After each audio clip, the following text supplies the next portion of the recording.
The old house at the end of Willow Street had been abandoned for years. The locals called it the Whispering House because of the strange sounds that seemed to drift from its cracked windows. Soft, unintelligible whispers like voices carried by the wind.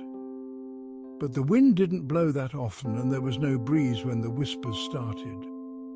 It was rumoured that the previous owner, a reclusive old man named Elias, had gone mad and disappeared without a trace. Some said he had died in the house, others said he had vanished into the walls, but no one knew for sure. The town avoided the house, but that didn't stop curious souls from daring to visit. One evening, a group of friends, Mark, Sarah and Jason, decided to test the rumours. They'd heard the whispers from a distance, but no one in town had dared to enter the house for decades. Mark was the bravest, or perhaps the most foolish, and he convinced the others to go with him.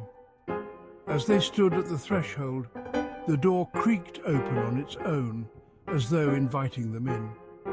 The air inside was thick and musty, and the floorboards groaned beneath their feet as they stepped inside.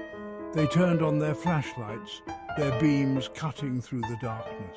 Mark said, "Let's split up. We'll each check a different room. It's just an old house. Nothing to be afraid of." Reluctantly, Sarah and Jason agreed. Sarah wandered down the narrow hall while Jason made his way to the basement door, and Mark took the stairs to the second floor. The house felt oppressive, like it was alive, watching them.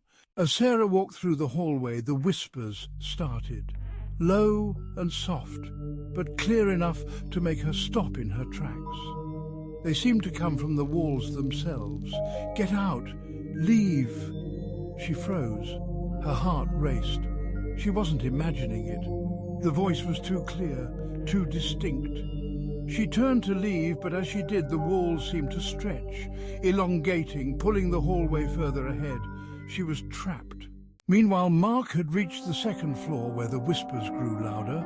They surrounded him, swirling around his ears, growing into frantic murmurs. They seemed to be coming from a room at the end of the hall. The door was ajar, and as he approached, he could hear someone breathing heavily, like someone was waiting for him. He pushed the door open and a cold gust of air hit him. The room was empty, save for a large cracked mirror on the wall, but something in the reflection made his blood run cold. Behind him, in the mirror, was a figure, a shadowy figure with hollow eyes, standing just a few feet away. Mark spun around, but the room was empty. No one was there. "You shouldn't have come." Mark bolted, running down the stairs and into the hallway, but as he did, the house seemed to shift. The walls closed in, the hallway stretched on forever, and the whispers grew louder, more frantic. He heard Sarah's scream from upstairs, followed by the sound of footsteps. Too many footsteps, too fast. Jason, who had been in the basement, came running up the stairs, but as he reached the first floor, he stopped dead in his tracks. His flashlight flickered and went out. In the pitch black, he heard it too, the whispers all around him, but there was something else now, something much worse. The house was alive. Mark and Jason rushed toward the front door, but as they neared, it slammed shut with a deafening bang. The walls began to close in, the air growing thick with suffocating heat. The whispers rose to a maddening crescendo. "Get out! Get out! Get out!" But the house wouldn't let them. As they turned to run, the floor beneath their feet cracked open, revealing a dark, endless pit. From the depths of the house they heard a voice. Elias's voice, old and broken. "You'll never leave." The floor gave way, and everything went black.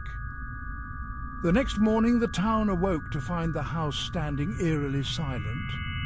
No whispers, no sounds at all. The front door creaked open and the streets were empty.